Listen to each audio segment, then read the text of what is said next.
এই সপ্তাহের যে ছুটির দিনটি ছিল সেই দিনটিতে চলে গিয়েছিলাম কাছেই একটা খুব সুন্দর জায়গায়। তো গিয়েই মনে হলো যে এত কাছে তবুও আগে কেন যাওয়া হয়নি। এখানে সব বয়সের ছেলে মেয়ে, হাজব্যান্ড ওয়াইফ, ফ্যামিলি সহ অনেক মানুষ কিন্তু ঘুরতে এসেছিল। আমরা গিয়েছিলাম বিকেলের দিকে এবং ফিরতে ফিরতে একটুখানি অন্ধকার হয়ে গিয়েছিল। তো এই যে সূর্যাস্তের সিনটা দেখা যাচ্ছে, সূর্য অস্ত যাচ্ছে, এখানে অনেক মানুষ। আর সিস্টেমটাও বেশ ভালো, এখানে মাদুর পেতে দেওয়া রয়েছে, অনেক রকমের খাবার জিনিস রয়েছে। আর এটা হচ্ছে মেইনলি একটা ড্যাম, মানে মহারাষ্ট্রের একটা জায়গা, ছোট্ট একটি জায়গা, খড়গবাসলা ড্যাম। ওই ড্যামের কাছেই আর কি আমরা ঘুরতে গেছিলাম। তো যেহেতু চারপাশে জল এবং ফাঁকা জায়গা, বেশ সুন্দর একটা ঠান্ডা ঠান্ডা হাওয়া আসছিল।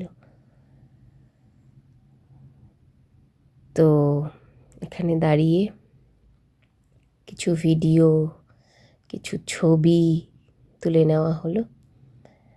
আর আশেপাশে মানে এখানে একটা জায়গা করা আছে, আবার একটু দূর হেঁটে হেঁটে গিয়ে এগিয়ে অন্য আরেক জায়গায় সেম এরকম জায়গা করা আছে। এখানে বয়স্ক মহিলা একজন, উনি ফুচকা বিক্রি করছেন এবং সেই সঙ্গে তেলে ভাজা আরও কিছু রয়েছে। এখানে একটা ঘোড়াও দেখতে পেলাম, এই যে এখানে কালো ঘোড়া, এখানে হচ্ছে বাচ্চারা ঘোড়ার পিঠে চড়ছিল। এটা মেইন রোডের পাশেই। তবে যেহেতু আমাদের ফিরতে ফিরতে একটু সন্ধ্যা হয়ে গেছিল, তখন কিন্তু বেশ জ্যাম ছিল রাস্তাতে। এই সিনটা, এই ফ্রেমটা বেশ সুন্দর লেগেছে আমার। তো ভালোই লাগলো জায়গাটা, এবং বারবার মনে হচ্ছিল আগে আসলেও পারতাম। আসলে আমি একটু ঘরকুনো টাইপের, ছুটি হোক বা কাজের চাপ কম থাকুক, একটু ঘরে থাকতেই কেন জানি না পছন্দ করি।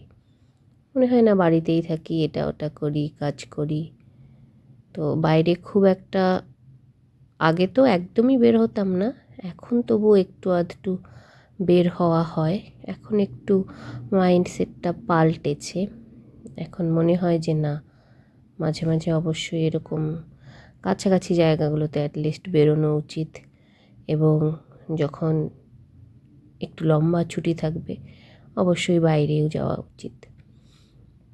তো এখানে গিয়েছিলাম আমরা জ্যামে আটকে, অনেকটা রাস্তা জ্যাম ছিল। তারপরে ড্যাম কিন্তু মোটামুটি অনেকটাই বড় ছিল, এই দিকের একটা অংশ, আবার 2 কিলোমিটার দূরে আরও একটা অংশ ছিল, যেখানে আর কি মানুষজন বসে বিভিন্ন রকমের খাবার খাচ্ছিল। কেউ কেউ দেখলাম বার্থডে পার্টি সেলিব্রেট করছে। জ্যামটা দেখাচ্ছি, এই হচ্ছে আমরা জ্যামে পড়ে গেছি।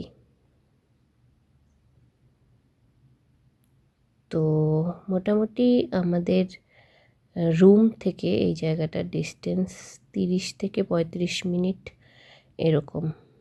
আমরা বাইকেই এসেছিলাম, খুব একটা দূরে নয়। এরকম আশেপাশে অনেক ঘোরার জায়গা আছে, তবে সবগুলো জায়গা এখনও দেখে উঠতে পারিনি। এখন মনে হয় না, ধীরে ধীরে একটা দুটো করে জায়গা এরকম উইকেন্ডগুলোতে দেখতে বেরোতে হবে। প্রত্যেকটা জায়গারই তো কিছু বিশেষত্ব থাকে, সেখানকার মানুষজন আলাদা, ভাষা আলাদা, খাবার দাবার আলাদা, প্রায় সব কিছুই আলাদা। তো নতুন নতুন জায়গা ঘুরলে নতুন নতুন অভিজ্ঞতা সঞ্চয় হয়।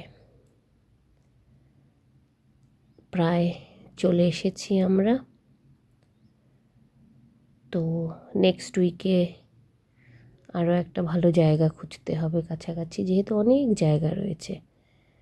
আরও একটা কাছাকাছি ভালো জায়গা খুঁজে নেক্সট উইকেও যেতে হবে, বেরিয়ে পড়তে হবে, এবং অবশ্যই তোমাদের সঙ্গে আবার শেয়ার করব। Thank you so much for watching the video.